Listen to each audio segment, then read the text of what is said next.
وبرکاتہ۔ وعلیکم السلام ورحمۃ اللہ وبرکاتہ۔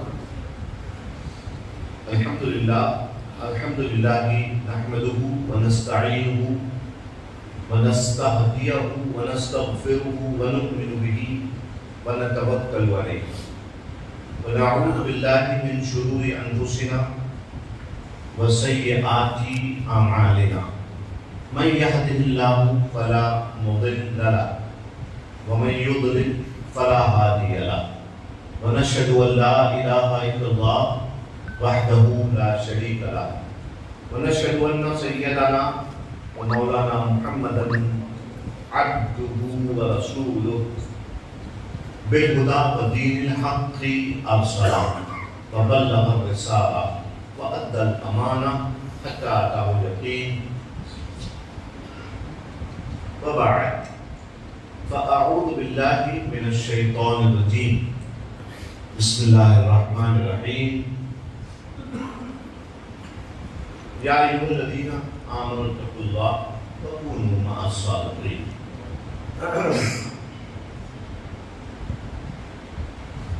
حضرات گرامی، ہم یہاں پر جس مقصد سے حاضر ہیں وہ سب آپ سب کو معلوم ہے۔ ہم یہاں پر اپنے سلسلے کے امام، سلسلہ قادریہ کے امام حضرت ابو محمد محی الدین عبد القادر جیلانی غوث الثقلین رضی اللہ تبارک و تعالی عنہ کا ذکر کرنے، ان کی تعلیمات سے فیض حاصل کرنے کے لیے حاضر ہیں۔ ان کے بارے میں حضرت شاہ حمزہ عینی مادھوی رحمۃ اللہ تعالیٰ علیہ کی مشہور زمانہ منقبت ہے، جس کا مطلب ہے غوث اعظم بمنے بے سر و ساما مددے، قبلہ دین مددے، کعبہ امام مددے، انتظار کرم دست، یہ اس کا مقطع ہے آخر میں، انتظار کرم دست منے عینی را، اے خدا جو او خدا بھی او خدا دامد دے۔ اس کے علاوہ حضرت شاہ حمزہ عینی مادھوی رحمۃ اللہ تعالیٰ علیہ ان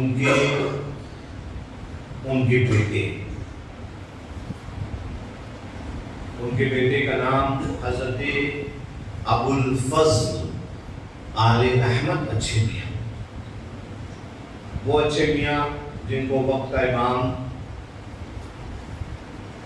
اس طرح مانتا ہے کہ کہتا ہے کہ میرے آقا حضرت اچھے میاں، عرض کیا ہے سجاد بابو، میرے آقا حضرت اچھے میاں، ہو رضا اچھا وہ صورت کیجیے، ہو رضا اچھا۔ اور پھر ایک جگہ کہتے ہیں کہ بدکار رضا خوش ہو، بدکار رضا خوش ہو، سب کام بھلے ہوں گے، دیکھو میرے پلے پر وہ اچھے میاں آیا، اچھوں کا میاں پیارا، وہ اچھے میاں آیا۔ ابو الفضل آل احمد اچھے میاں فنا فی الغوث تھے۔ دراصل ان بزرگوں کا نام بہت کم بتایا جاتا ہے، اور اکثر سلسلے میں کہا جاتا ہے کہ حضور اعلیٰ حضرت کے پیر و مرشد حضور آل رسول احمدی رحمۃ اللہ تعالیٰ علیہ، اور ان کے اوپر کے سلسلے کے بارے میں کچھ نہیں معلوم کہ کون بزرگ کس سے بیعت اور سلسلہ کہاں تک پہنچتا ہے۔ اپنے اماموں کو، اپنے سلسلے کے پیروں کو جاننا اور ان کی سیرت کو پڑھنا، یہ ہر اہل طریقت پر ایک طریقتی واجب ہے۔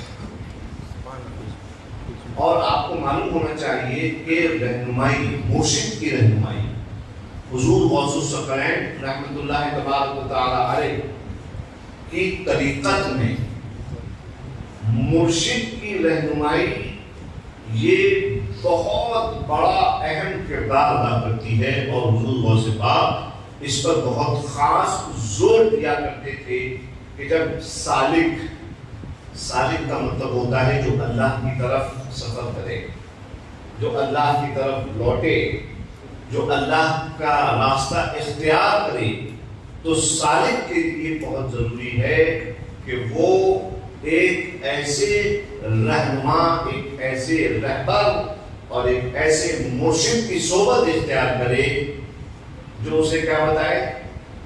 آج میں ایک بہت اہم نکتہ آپ لوگوں کی خدمت میں پیش کرنا چاہتا ہوں کہ مرشد کا اصلی رول کیا ہوتا ہے۔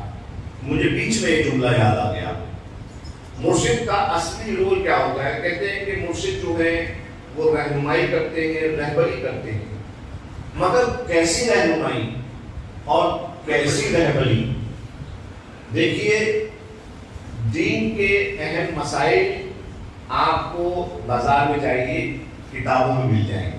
آپ بازار سے مسائل کی کتاب خریدیے، آپ اس کے اندر دیکھ کر پڑھ سکتے ہیں۔ اور ماشاءاللہ آج کل کا انٹرنیٹ کا دور ہے، آپ انٹرنیٹ سے مسائل کی کتابیں ڈاؤن لوڈ کر کے، اور جو آپ کی منچاہی زبان ہے، اگر آپ گجراتی ہیں تو گجراتی میں آپ کو کتابیں مل جائیں گی جس میں آپ دیکھ کر اپنے مسئلے حل کر سکتے ہیں۔ اگر آپ کو اردو آتی ہے تو آپ اردو میں کتابیں حاصل کریں انٹرنیٹ سے، اگر آپ انگریزی داں ہیں تو آپ انگریزی میں حاصل کریں۔ سبحان اللہ، اگر مرشد کا کام مسائل بتانا ہے تو یہ کہے تو میں اس سے تھوڑا سا اختلاف کروں گا کہ مرشد کا کام مسائل بتانا نہیں۔ مرشد جو رہبر ہے اس کا کام معلوم ہے کیا ہے؟ اس کا کام ہے، بخاری شریف کے اندر آپ بخاری شریف کھولو گے تو بخاری شریف میں حدیث کا سلسلہ شروع ہوتا ہے، اس سلسلے کی سب سے پہلی حدیث بخاری میں آتی ہے، وہ کیا ہے؟ انما الاعمال بالنیات۔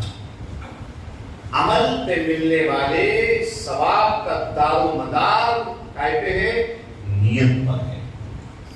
عمل پہ تمہیں کوئی عمل کیا، اب اس پہ تم اللہ تعالیٰ کی بارگاہ میں توقع اور امید اور رجا لگا کے بیٹھے ہو کہ تمہیں ثواب ملے گا، تو وہ کس بنا پہ ملے گا؟ جیسے تمہاری نیت ہوگی۔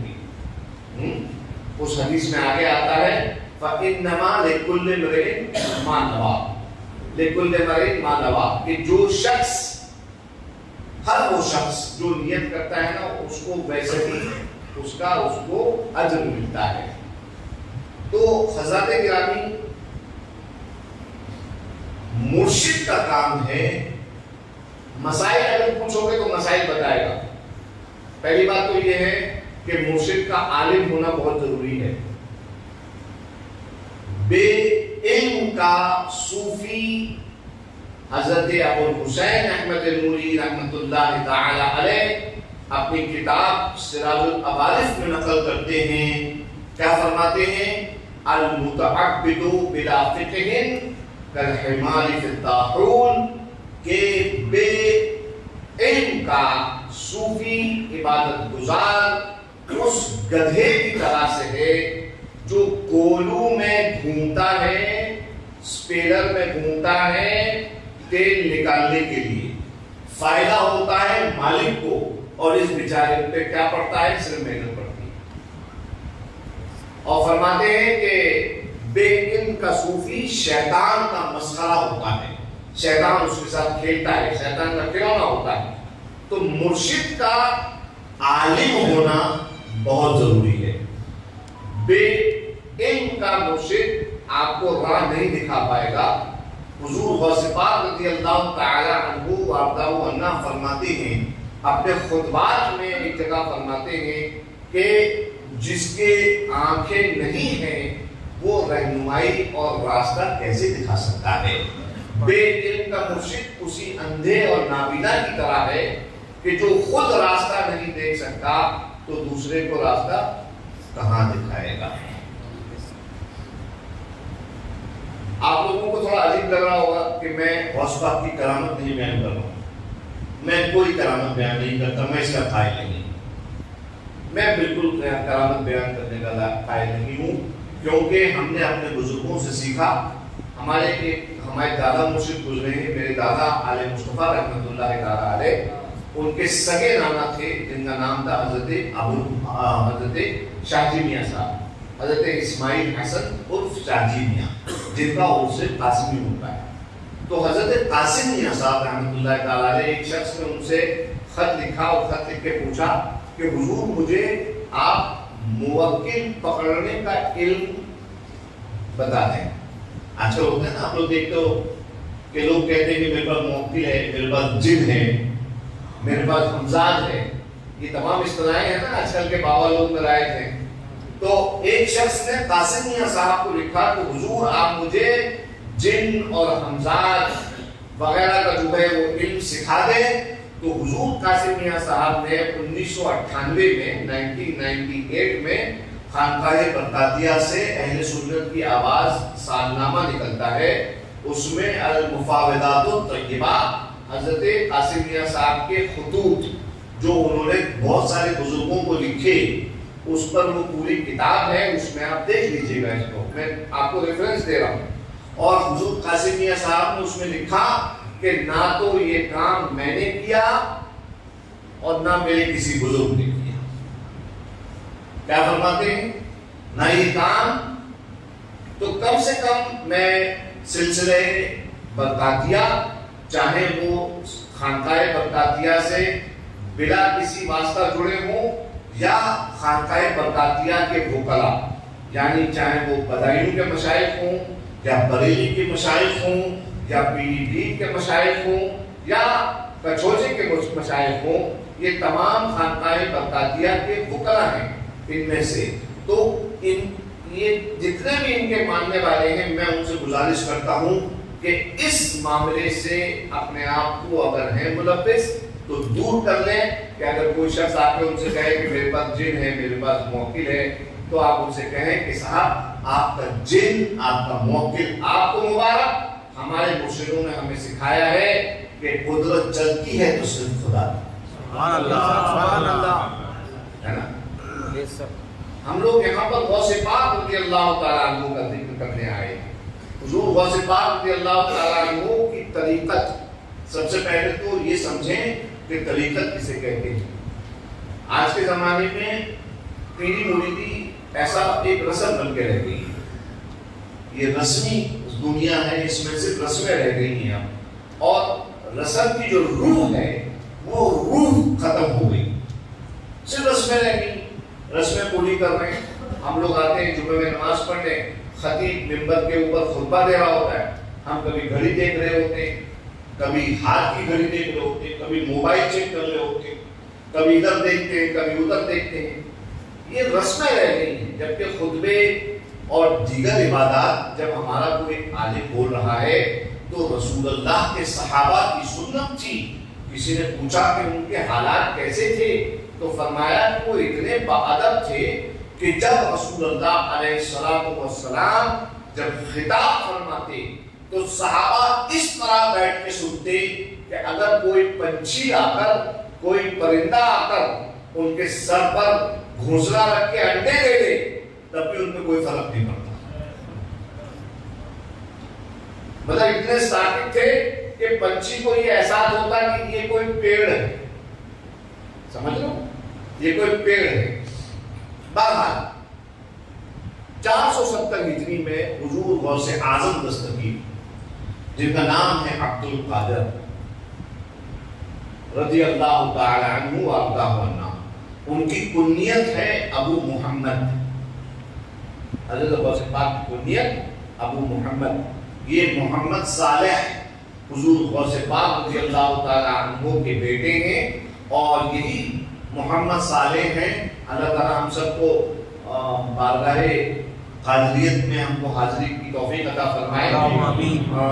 ہمارے والد تو گئے ہیں وہاں پر، ہمارے ابو بتاتے تھے کہ جو حضور غوث پاک رضی اللہ تعالیٰ عنہ کی درگاہ کے باہر جو مزار حضرت صالح ہیں وہ وہی ہے، ان کے بیٹے جن کی نام سے آپ کی کنیت ہے۔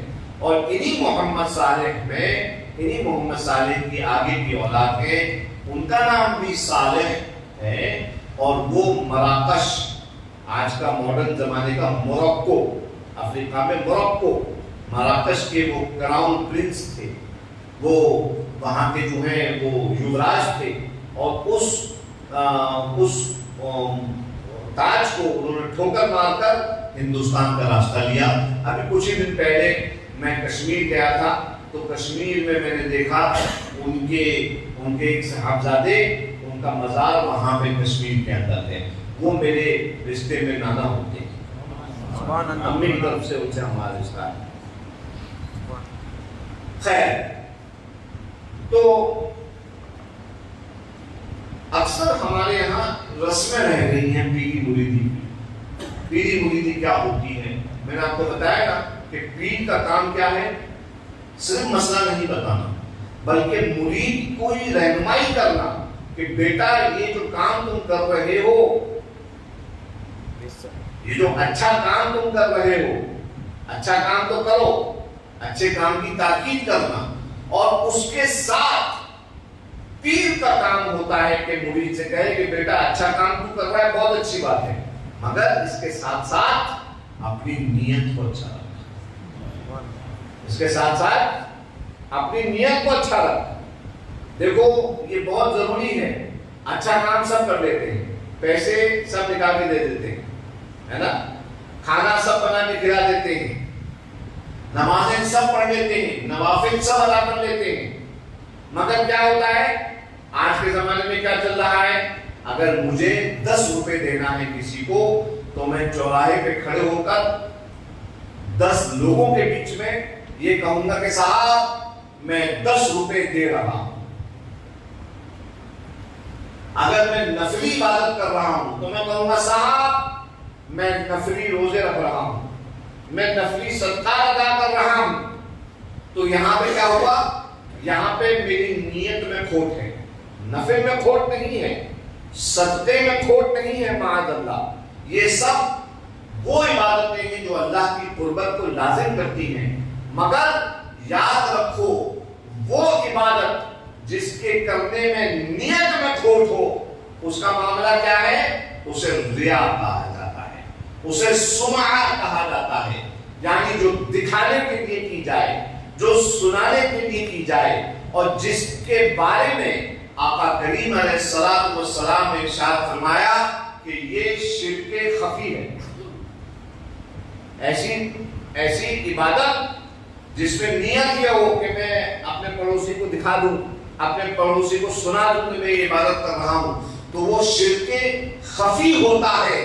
اور بروز قیامت جب ایسا عمل کرنے والا، ایسے نیت رکھ کے نیک عمل کرنے والا جب اللہ کی بارگاہ میں پیش ہوگا، تو حدیث شریف کا مفہوم ہے، اللہ تبارک و تعالیٰ ارشاد فرمائے گا تو کیا عمل لے کے آیا؟ بتا کہے گا میں یہ عمل لے کے آیا، تو فرمائے گا ٹھیک ہے، جس کے سنانے کے لیے، جس کے دکھانے کے لیے تو نے عمل کیا تھا نا، جاؤ اس سے اپنا اجر طلب کر، جاؤ اس سے ثواب طلب کر۔ تو نے ہماری رضا کے لیے کیا ہوتا تو ہم تجھے اس کا اجر عطا فرماتے، مگر تو نے فلاں فلاں کو دکھانے کے لیے، تو نے فلاں فلاں کو سنانے کے لیے اس عمل کو کیا، لہذا تو انہیں سے جا کے اجر طلب۔ اللہ اکبر۔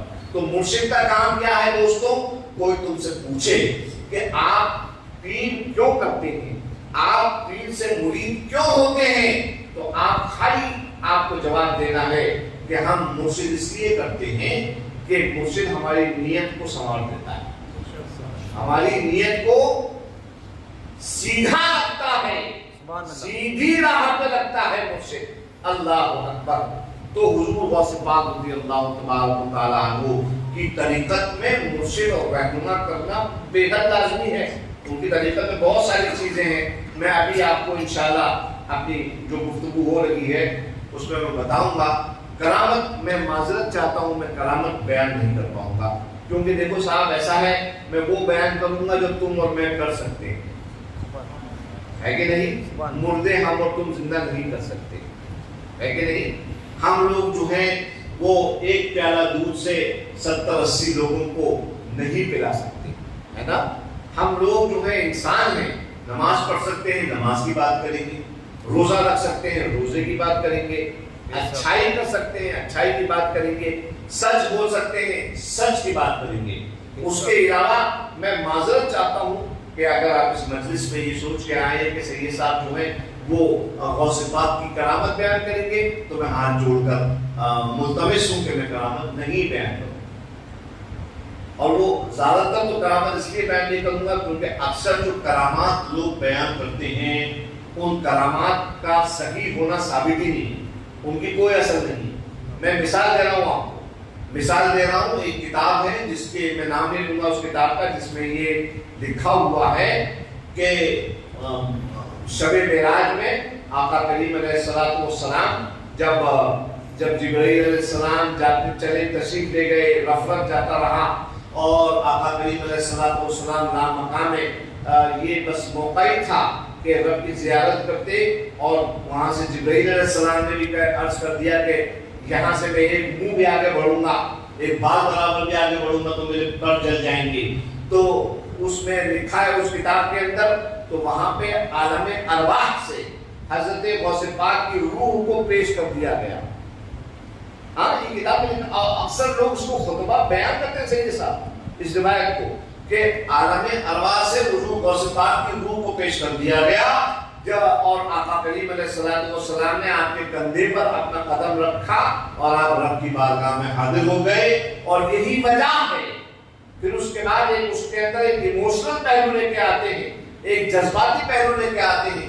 کہتے ہیں آپ کا قدم رکھ کے آپ کے کندھے پر رب کی بارگاہ میں حاضر ہوئے، تو یہی وجہ ہے کہ جب حضور غوث اعظم کا ظہور ہوا اور آپ کو غوثیت عظمیٰ ہدیت کی گئی اللہ تعالی کی طرف سے، تو آپ نے یہ اعلان کیا تھا کہ قدمی حاضری علی رغبت کل ولی اللہ، کہ میرا قدم یہ والا یہ تمام اولیاء کے کاندھوں پر ہے. یہ روایت سرے سے غلط ہے.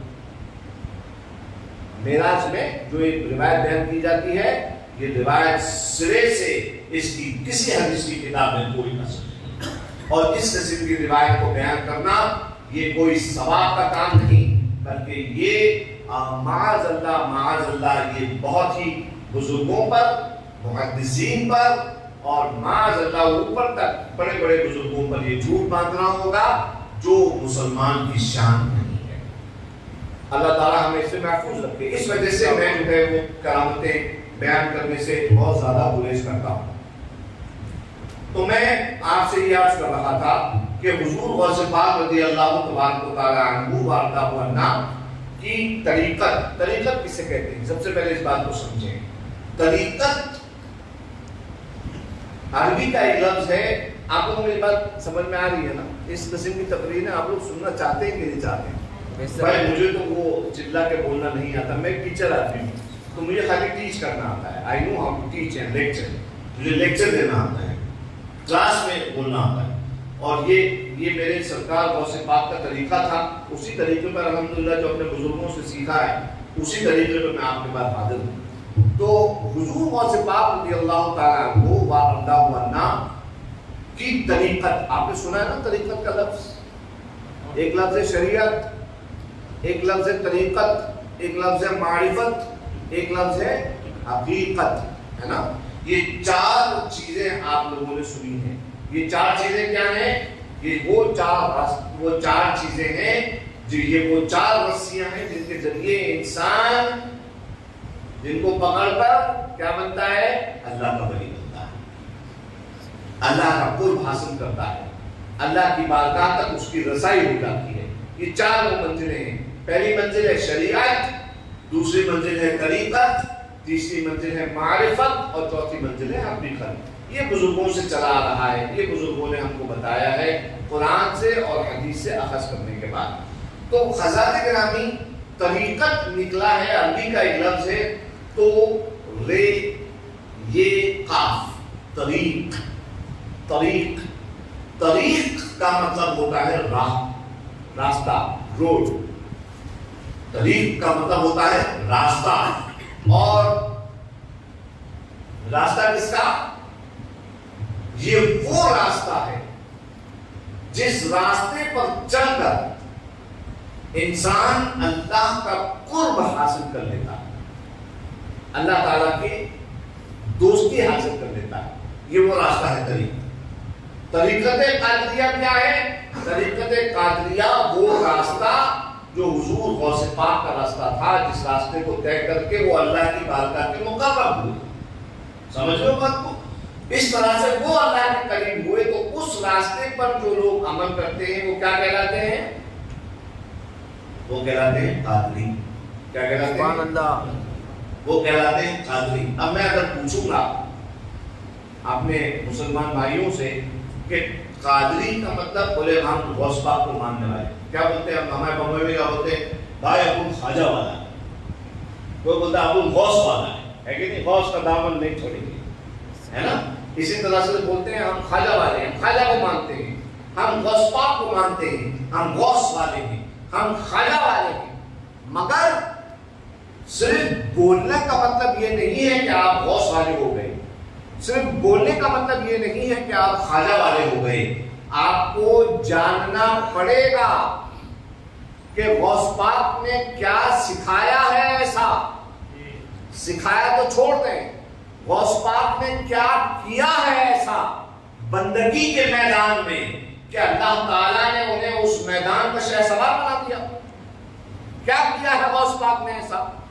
تو میں آپ کو نچوڑ بتا رہا ہوں کہ حضور غوث اعظم دستگیر رضی اللہ تعالی عنہ وارضاہ عنہ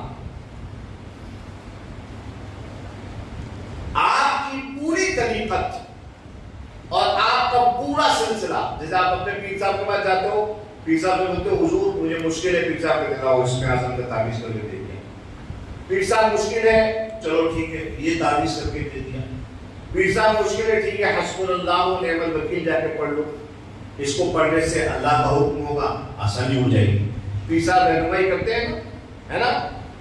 آپ کیا بولتے ہو کہ ہمارا پیر ہماری رہنمائی کر رہا ہے، رہبری کر رہا ہے.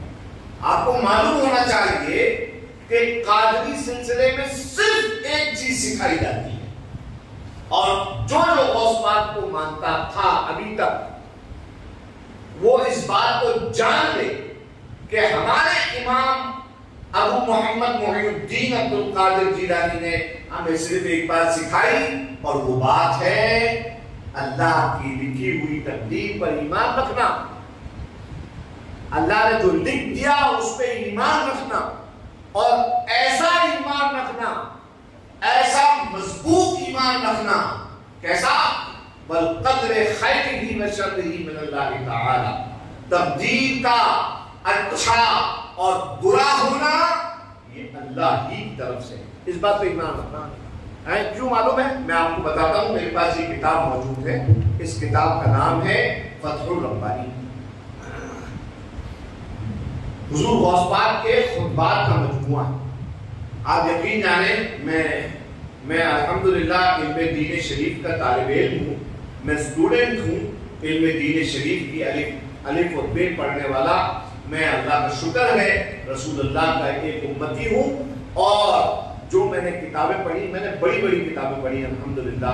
عربی کی میرے بزرگوں نے، میرے اساتذہ نے مجھے کتابیں پڑھائیں، اور میں نے ان کی رہنمائی میں نے مطالعہ بھی کیا کئی کتب کا. لیکن میں اس بات کو کہوں گا اور بلا مبالغہ یہ بات وکفا باللہ شہیدا، اللہ کے گھر میں بیٹھ کے میں بات درج کر رہا ہوں کہ ساری کتابیں قرآن کو چھوڑ کر، میں ایک بڑا جملہ ہے، قرآن کو چھوڑ کر جتنی اور دوسری کتابیں مخلوق نے لکھی ہوئی ہیں وہ ایک طرف، اور غوث اعظم کے خطبات ایک طرف. سبحان اللہ. سبحان اللہ. غوث اعظم کے خطبات آپ اگر عربی پڑھے ہیں، آپ ان کی زبان دیکھیں، آپ ان کی لسانیات دیکھیں، آپ ان کی عربی دانی دیکھیں. عربی دانی تو سب لوگوں کو آ جاتی ہے، عربی سب لوگ پڑھ لیتے ہیں، مگر سبحان اللہ ایک چیز ہوتی ہے زبان، اور ایک چیز ہوتی ہے زبان کی تاثیر. ایک چیز ہوتی ہے زبان، اور ایک چیز ہوتی ہے زبان کی تاثیر. دیکھیے میں آپ کو ان کی جو طریقت ہے اس کے بارے میں ایک چھوٹا سا ان کا فلسفہ میں بتا رہا ہوں. میں یہاں پر اصلی عبارت پڑھ کے آپ کو سنا رہا ہوں، اور اس کا میں ترجمہ کروں گا، اور پھر آپ کو اس کے بارے میں بتاؤں گا. اصلی عبارت میں اس لیے پڑھ رہا ہوں کیونکہ ابھی تک جو جملے ہیں وہ تین حیدر کے جملے ہیں، غلام کے جملے ہیں. اب میں چاہتا ہوں کہ میرے جملے جو ہیں وہ میں آقا کے جملوں کے ساتھ جوڑ دوں تاکہ ان مقبول جملوں سے جڑنے کے صدقے و طفیل مجھ غلام کے جملے بھی قبول ہو جائیں اللہ کی بارگاہ میں. تو یہ کتاب ہے اور اس کتاب میں یہ حضرت غوث پاک کی مجلس اول ہے اور یہ مجلس یہ شوال کے مہینے میں ہو رہی ہے اور یہ سال ہے 545 ہجری کی اس مجلس شوال کی. یہ اس دن کی مجلس کا ایک خطبہ ہے چھوٹا سا, میں آپ کے سامنے اس کو پڑھنے کا شرف حاصل کر رہا ہوں. فللہ الحمد. فرماتے ہیں الاعتراض علی الحق عز وجل عند نزول الاقدار موت الدین موت التوحید موت التوکل والاخلاص والقلب المؤمن لا يعرف لما وكيف ولا يعرف بل يقول بل النفس كلها مخالفة منازعة فمن أراد صلاحها فليجاهدها حتى يأمن شرها كلها شر في شر.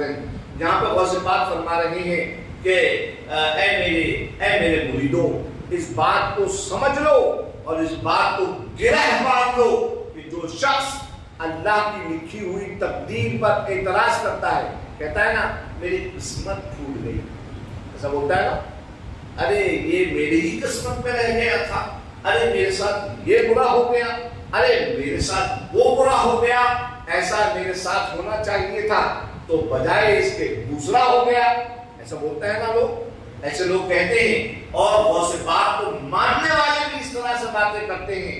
اے غوث عالم دستگیر عبد القادر جیلانی کے ماننے والوں اس بات کو سنو کہ وہ تمہارے مرشد بلکہ تمہارے سلسلے کے امام فرما رہے ہیں کہ جو شخص اللہ کی لکھی ہوئی تقدیر پر اعتراض کرتا ہے تو معلوم ہے اس کا رزلٹ کیا ہوتا ہے. اس کا رزلٹ یہ ہوتا ہے, کیا فرماتے ہیں کہ جو حق عز و جل کی لکھی نازل کردہ تقدیر پر اعتراض کرتا ہے تو اس شخص کا اعتراض کرنے والے کا دین مر جاتا ہے اور اس کا جو توحید کا عقیدہ ہے جس کو عقیدے کو مان کر وہ اپنے آپ کو مسلمان ظاہر کرتا ہے, فرماتے ہیں اس کا وہ عقیدہ مر جاتا ہے, اس کی توحید مر جاتی ہے اور فرماتے ہیں اس کا توکل اور اس کا اخلاص مر جاتا ہے. اس کا توکل اور اس کا خلوص مر جاتا ہے. پھر آپ مومن کی شان بتاتے ہیں, کہتے ہیں مومن کے دل کو یہ لفظ معلوم ہی نہیں ہے. کیا لفظ؟ کیوں اللہ نے کیا, کیوں کیا, مومن کو معلوم ہی نہیں ہے. مومن کا قلب اس بات کو جانتا ہی نہیں ہے کہ کیوں کیا اور کیسا کیا, کیوں کیا کیسا کیا. یہ مومن کا دل نہیں پوچھتا ان سوالات کو, اور کہتے ہیں کہ مومن کا دل اس بات کو جانتا ہے کہ نفس جو ہے اس کا وہ پورا کا پورا شر ہے, نفس میں شر ہی شر ہے اور نفس اس کو ہمیشہ غیر اللہ کی طرف لے جاتا ہے, اللہ سے دور لے جاتا ہے. غوث پاک رضی اللہ تعالیٰ عنہ وارضاہ عنہ فرما رہے ہیں, فرماتے ہیں اللہ اکبر کہ اپنے نفس سے مجاہدہ کرو, اپنے نفس سے مجاہدہ کرو اور اس کے شر کو پکڑ کر اس کے شر کو دور کرو. اور جب بندہ مومن اس طرح اپنے نفس کے شر کو, یہی شر ہے نفس کا کہ بندہ اللہ کی تقدیر پر لکھی تقدیر پر اعتراض کرنے لگے, ارے میں گھر بنانے والا تھا, میں نے پیسے جمع کیے تھے, پھر فلانا بیمار پڑ گیا, وہاں پہ خرچہ ہو گیا, میں گھر نہیں بنا پایا, ارے میں بچی کی شادی کرنے نکلا تھا, شادی کرنے کے لیے میں نے اس کو جو ہے اتنا ایڈوانس دیا تھا, وہ میرے پیسے کھا گیا, اب میں کیا کروں گا, کیسے ہو پائے گا. یہ تمام باتیں اللہ کی لکھی تقدیر پر اعتراض.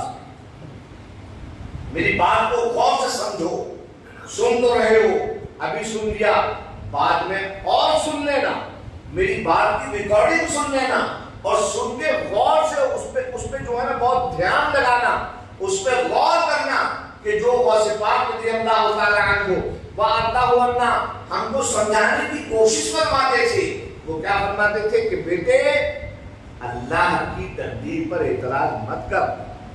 آج ہم لوگ اکثر پریشان کیوں ہیں؟ کیونکہ ہم اللہ کی تقدیر کو کہتے تو ہیں، عمل نہیں کرتے۔ ہم کہتے ہیں کہ ہم اللہ کے لکھے ہوئے کو مانتے ہیں، مگر اس پہ ہمارا عمل نہیں ہے کہ ہم کہنے کے بعد یہ کہتے ہیں ارے میں کیوں آیا تھا، ارے میرا ایسا کیوں ہوا، ارے میرا ویسا کیوں نہیں ہوا۔ تو یہ جو ہماری ناکامی ہے وہ ہماری ناکامی ہماری خود کی دعوت دی ہوئی ہے ہماری ناکامی۔ اگر ہم اللہ پہ توکل رکھیں، غوث پاک رضی اللہ تعالیٰ عنہ مثال دیتے ہیں، کس کی مثال دیتے ہیں معلوم ہے؟ مثال دیتے ہیں ابراہیم علیہ السلام۔ ابراہیم علیہ السلام، حضرت ابراہیم علیہ السلام ابو الانبیاء، ان کی مثال کیا دیتے ہیں؟ فرماتے ہیں ابراہیم خلیل جو ہے اللہ نبینا علیہ الصلوۃ والسلام، آپ کا مناظرہ ہوا نمرود کے ساتھ۔ نمرود کہتا تھا میں خدا ہوں، ابراہیم کہتے تھے تو خدا نہیں ہے، تو خدا نہیں ہے۔ تو یہ مناظرہ ہوا، اس کا ذکر پورے قرآن شریف کے اندر ہے، روایتوں میں بھی ہے۔ نمرود نے کہا کہ تیرا خدا کیسا ہے؟ تو حضرت ابراہیم نے کہا کہ خدا وہ ہے جو زندگی بخشتا ہے اور جو مارتا ہے، موت دیتا ہے۔ اس نے کہا اچھا۔ اس نے دو لوگوں کو بلایا، اپنے داروغہ کو اس نے حکم دیا جاؤ داروغہ اور دو قیدیوں کو پکڑ کے لاؤ۔ دو قیدی لائے گئے، ان میں سے ایک کو اسی دن پھانسی لگنا تھی اور ایک کو اسی دن آزاد کیے جانا تھا۔ نمرود نے کہا اے داروغہ، یہ جو شخص آزاد کیے جانا ہے اس کی گردن مار دے، اور یہ جو شخص جسے پھانسی لگنا ہے اس کو آزاد کر دے۔ کہا دیکھا میں بھی خدا ہوں، میں نے زندگی دی مرنے والے کو، اور میں نے جو زندہ تھا اس کو مار ڈالا، میں بھی خدا ہوں۔ اللہ اکبر۔ جب اس نے یہ حجت پیش کی تو اللہ کی عطا سے، اللہ کی عطا کردہ توفیق سے حضرت ابراہیم خلیل علیہ السلام نے ارشاد فرمایا، کیا آپ نے فرمایا؟ آپ نے ارشاد فرمایا ٹھیک ہے تو خدا ہے نا، اچھا ایک کام کر، میرا خدا پورب سے سورج کو اگاتا ہے اور پچھم میں سورج کو ڈباتا ہے، تو خدا ہے نا، ایک کام کر تو پچھم سے سورج کو اگا دے، پچھم سے سورج کو اگا دے۔ فرماتا ہے قرآن پاک میں نازل ہوتا ہے فَبُهِتَ الَّذِي كَفَرَ، تو کفر کرنے والا مبہوت ہو گیا، تو وہ لاجواب ہو گیا، اس کو وہاں جواب نہیں آیا۔ تو یہی ابراہیم علیہ السلام جب وہ اپنے مناظرے میں ہار گیا، کھسیا گیا، تو اس نے کیا کیا؟ اپنے لوگوں کو اس نے حکم دیا کہ ابراہیم کو منجنیق میں ڈالو، بڑا جھولا بنایا گیا کہ اس کو ڈالو اور نیچے آگ لگا دو۔ منجنیق میں ڈال کے نیچے آگ لگائی گئی۔ فرماتے ہیں غوث اعظم دستگیر رضی اللہ تعالیٰ عنہ بارتا ورنہ کہ جب آگ لگائی گئی ابراہیم خاموش رہے۔ آگ لگائی گئی، اللہ کے خلیل ہیں نا، اللہ کے دوست ہیں، اللہ کے فرشتے آتے ہیں، اور جبرائیل علیہ السلام ایک بہت بڑی فوج لے کے آئے جس میں ہوا کے فرشتے اور بارش کے فرشتے، یہ تمام فرشتے جو معمور تھے وہ سب آتے، اور آنے کے بعد وہ ابراہیم سے عرض کرنے لگے حل لک الحاجہ، اے ابراہیم کیا تجھے کوئی حاجت ہے، کیا تجھے کوئی ضرورت ہے؟ ابراہیم علیہ السلام نے جواب دیا ہاں بلا کہ لیس منکم، مجھے حاجت ہے مگر تم سے نہیں، مگر تم سے نہیں ہے۔ اور سبحان اللہ، اس کے بعد ابراہیم علیہ السلام ارشاد فرماتے ہیں کہ مجھے جس سے حاجت ہے، جو میری حاجت روائی جس کے برداشت سے ہونے والی ہے، علمہ بحالی یغنینی عن سوالی، فرماتے ہیں اس کو معلوم ہے کہ میری حاجت کیا ہے، اور اس بات کا مجھے علم ہے کہ اسے معلوم ہے، اور اس کو معلوم ہونا اس بات نے مجھے بے نیاز کر دیا ہے۔ میں جانتا ہوں کہ اسے معلوم ہے، اس لیے مجھے بے نیاز کر دیا ہے کہ میں اس سے مانگوں کہ مولا تو میری اس حاجت کو پورا کر. وہ جانتا ہے مجھے کیا ضرورت ہے، وہ پوری کر دے گا.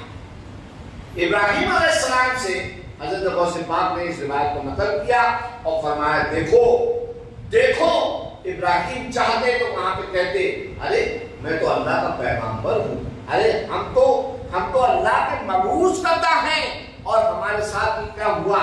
مگر ابراہیم نے وہاں پر خلیل ہونے کا حق ادا کیا.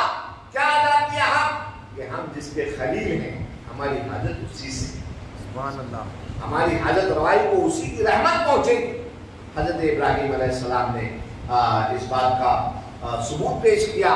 حضور غوث پاک رضی اللہ تعالی عنہ ارشاد فرماتے ہیں طریقتنا تقوم علی الحب والاخلاص وطاعت اللہ. ہماری طریقت، ہمارا راستہ، ہمارا سلسلہ کس چیز پر کھڑا ہے؟ فرماتے ہیں ہمارا سلسلہ محبت پہ کھڑا ہے، بے شک سبحان، ہمارا سلسلہ خلوص پر کھڑا ہے، اور ہمارا سلسلہ اللہ کی اطاعت پہ کھڑا ہوا ہے، اللہ تعالیٰ کی اطاعت اور فرمانبرداری پہ کھڑا ہوا ہے.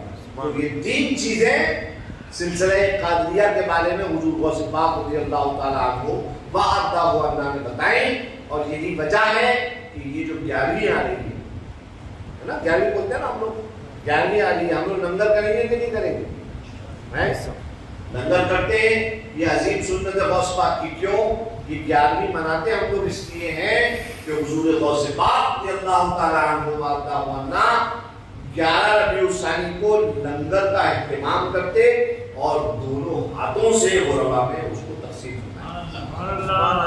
کیوں؟ کیونکہ انہوں نے بتا دیا نا کہ ہماری طریقت کی بنیاد محبت پر ہے. کیوں محبت پر ہے؟ لوگوں نے پوچھا تھا رسول اللہ سے، حضرت غوث پاک کے بعد دیکھو حجت کیا ہے. آپ فرماتے ہیں کہ لوگوں نے رسول اللہ سے پوچھا کہ یا رسول اللہ من افضل الناس، یا میرے آقا لوگوں میں سب سے افضل کون ہے؟ آقا کریم علیہ الصلوۃ والسلام نے ارشاد فرمایا افضل الناس ينفع الناس. لوگوں میں سب سے زیادہ افضل وہ ہے جس سے لوگوں کو سب سے زیادہ فائدہ پہنچتا ہے. وہ لوگوں میں سب سے زیادہ افضل ہے. اور ہم کہاں ڈھونڈتے ہیں؟ ہم ڈھونڈتے ہیں کہ ہمیں یہ اچھا کہہ دیں، کہ ہمیں یہ اچھا کہہ دیں، ہمیں یہ ویلیڈیٹ کر دیں، ہمیں فلانے کہہ دیں کہ بڑے نیک آدمی ہیں صاحب، بڑے متقی پرہیزگار ہیں، بہت اچھی پوشاک پہنتے ہیں، بڑے ہینڈسم اینڈ گڈ لکنگ ہیں. ہم لوگ دوسروں کی ویلیڈیشن کو ہم لوگ دیکھتے ہیں.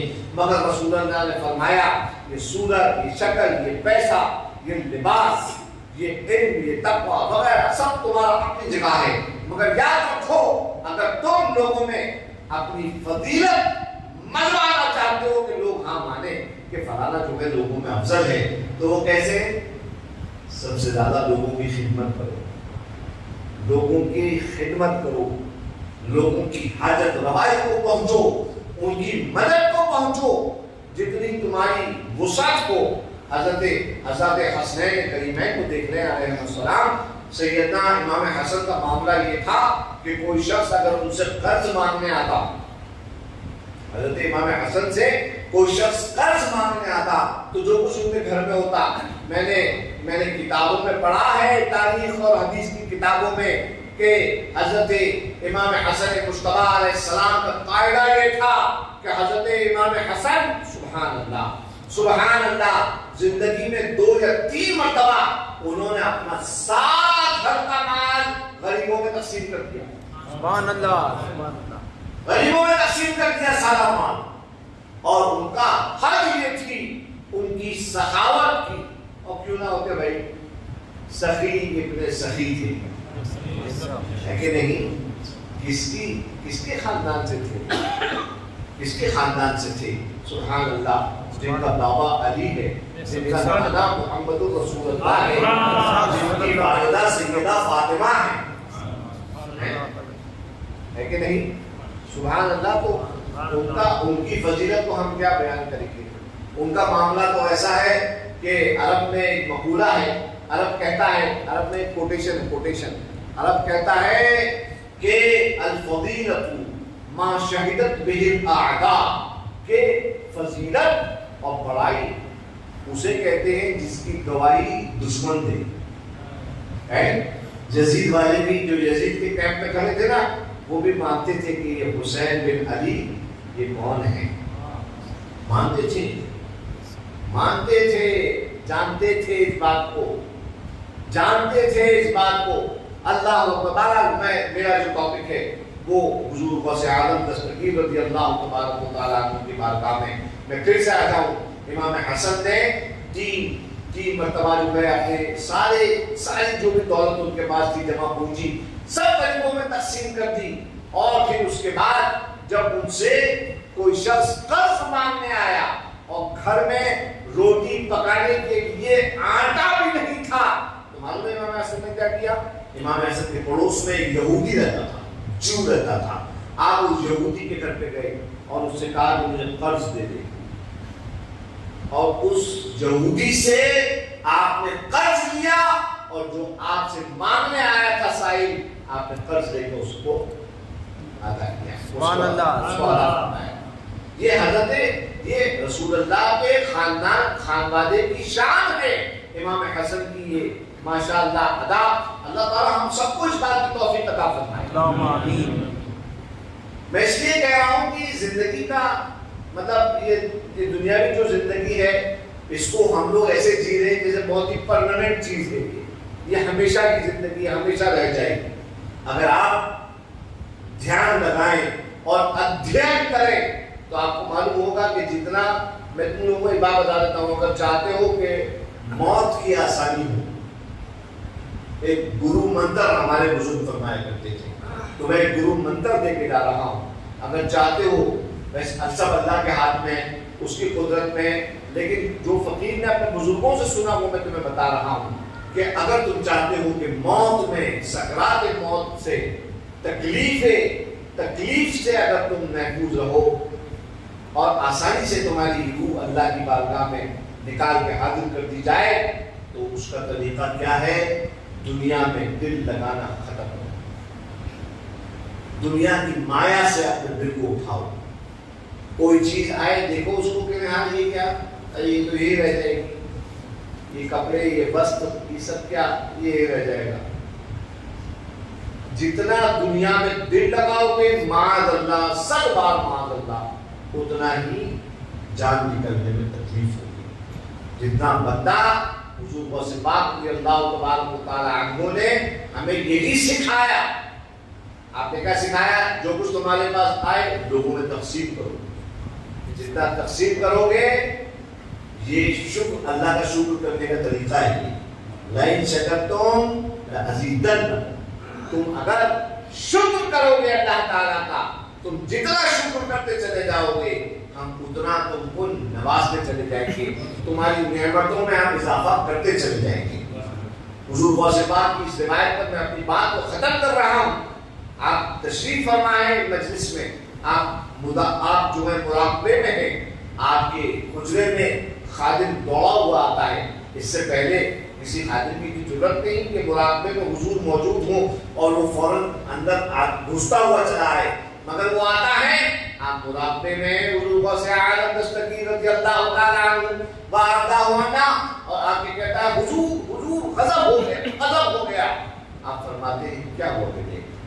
عرض کرتا ہے حضور آپ کی تجارت پہ سارے جہاز ڈوب گئے، سارے کے سارے جہاز ڈوب گئے۔ حضور غوث پاک فرماتے ہیں اچھا، گردن جھکاتے ہیں، تھوڑی دیر کے بعد سر اٹھاتے ہیں، فرماتے ہیں الحمدللہ رب العالمین۔ یہ کہہ کے پھر مراقبے میں مشغول، غلام واپس لوٹتا ہے، تھوڑی دیر کے بعد دوڑ کر ہوتا ہے، فرماتے ہیں حضور اللہ کا شکر ہے، اللہ کا شکر ہے کہ وہ جو خبر تھی وہ غلط تھی، آپ کے جہاز بخیر و خوبی بندرگاہ پہنچ گئے ہیں، وہ ڈوبے نہیں تھے، وہ خبر غلط تھی۔ غوث پاک رضی اللہ عنہ نے پھر سے گردن جھکائی، مراقبے میں گئے، دھیان کیا دل پر اور فرمایا الحمدللہ رب العالمین۔ غلام عرض کرنے لگا حضور اچھی خبر ملنے پر لوگ الحمدللہ کہتے ہیں، سمجھ میں آتا ہے، جہاز لوٹ آئے آپ کے سلامت رہے, آپ نے اللہ کا شکر ادا کیا, سمجھ میں آتا ہے. مگر جہاز کے ڈوبنے کی جو خبر تھی اس خبر پر آپ نے الحمدللہ کہا تو یہ تو عجیب بات ہے, اس کا راز کیا ہے؟ ارشاد فرمایا بیٹا تو نے مجھے دو خبریں دی, ایک اچھی تھی ایک بری تھی. دونوں خبریں سننے کے بعد میں نے اپنے دل پر نظر کی کہ ان خبروں کی وجہ سے کہیں میرا دل اللہ کی یاد سے غافل تو نہیں ہو گیا. تو میں نے پایا کہ نہیں, عبد القادر کا دل ہر حالت میں, چاہے وہ دکھ کی حالت ہو چاہے وہ سکھ کی حالت ہو, اللہ کی بارگاہ سے بالکل نہیں ہٹا ہے, اللہ کی بارگاہ میں لگا ہوا ہے, لو لگی پڑی ہے عبد القادر جیلانی کی. ارشاد فرمایا اسی وجہ سے میں نے اللہ کا شکر ادا کیا کہ اے میرے مالک تو نے مجھے توفیق عطا فرمائی کہ میرا دل تیری یاد سے تیرے ذکر سے کبھی غافل نہیں, کبھی غافل نہیں. اللہ تعالی ہمیں اور تمہیں توفیق عطا فرمائے کہ ہم لوگ کہنے سے زیادہ عمل کریں اس بات پر, ہم لوگ اللہ کو یاد رکھیں, اللہ کا ذکر کریں. اپنے مرشدان اعظام بالخصوص اپنے سلسلے کے امام حضور عبد القادر جیلانی رضی اللہ تعالیٰ عنہ وارضاہ عنہ کی تعلیمات پر ہم عمل کریں, اللہ نے توفیق عطا فرمائے. اور مین چیز وہی جو میں نے عرض کیا تھا شروع میں کہ اللہ تعالیٰ نیک عمل کرنے کی توفیق عطا فرمائے. آج سے یہ دعا بھی پڑھنا کرنا شروع کرنا, نیک توفیق عمل کرنے کی عطا کرے, ساتھ ہی ساتھ ہمیں اس عمل کے پیچھے نیک نیت عطا فرمائے, نیک نیتی کے ساتھ نیک عمل کرنے کی اللہ توفیق عطا فرمائے. اللہ تعالیٰ سب سے پہلے مجھے اس کی توفیق عطا کرے اور پھر آپ تمام میرے بھائیوں کو اس کی توفیق عطا فرمائے. اللہم ربنا تقبل منا انک انت السمیع العلیم وتب علینا انک انت التواب الرحیم. وآخر دعوانا ان الحمد للہ رب العالمین.